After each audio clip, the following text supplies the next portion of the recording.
Kujdes vëllezër e motra, ndëgjoni këtë informacion apo këtë këshill me shumë vëmendje edhe shpërndoni që ta shohin pro të gjithë ata që jetojnë në Gjermani. Ka të bëj për me bashkimin familjar. Pra, ke apliku për bashkim familjar apo planifikon të aplikosh për bashkim familjar ta marrësh bashkëshortin apo bashkëshortin dhe ta bish në Gjermani dhe të është refuzu landa, viza pra, është refuzu dhe tash shumë ju kanë këshillu kohëve të fundit, ju thonë një ankesë, ty ju qit fal, ty ja marr ka 1000 euro, edhe në fund prit një vjet, rezultati mas një viti apet 0. Mole tash me nis për fillimit. E une çka po du më thonë, pra ju dje refuzim, e she gabimet ku i ke pos, e ke pos pagën më të vogël, rrite, gjaje mundësin me rrit pagën, ose banesën, e ke pos më të vogël, rrite banesën, apliko për zerës.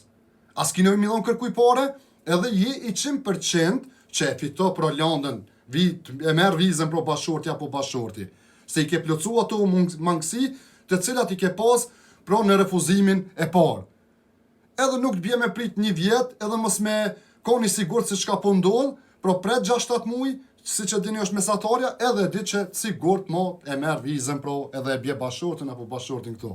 Shpërndone pro vllazën e mota këtë video, unë ju përshëndes të gjithëve, me respekt, Mohamed Bajro Mehmeti, kaloni sa më mirë.